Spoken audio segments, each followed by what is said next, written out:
Welcome to Luca is a Billionaire, where the only thing I invest in is your answers.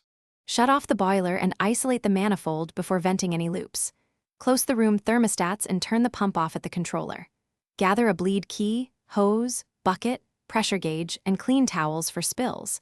Wear gloves and eye protection for safety while you work. Check the system pressure and raise it to about 1.5 bar if needed. Ensure the floor temperature is cool to avoid burns during access and valve handling. Start bleeding at the manifold and work along the nearest loop first. Attach the hose to the bleed valve and route the hose to a bucket. Open the loop supply valve and then turn the bleed valve anticlockwise slowly. Allow air to escape until you see a steady stream of water without bubbles. Close the bleed valve firmly and move to the next loop in sequence. After all loops are bled, run the pump for 10 to 15 minutes and recheck system pressure and temperatures.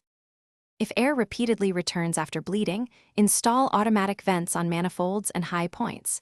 Ensure pipe runs have a 1 to 50 incline toward the manifold where possible. Keep individual loop length under 100 meters to prevent trapped air and flow issues. Balance flow rates to roughly 0.5 to 1.0 L per minute per loop using the manifold flow meters. Repressurize the system to between 1.0 and 1.5.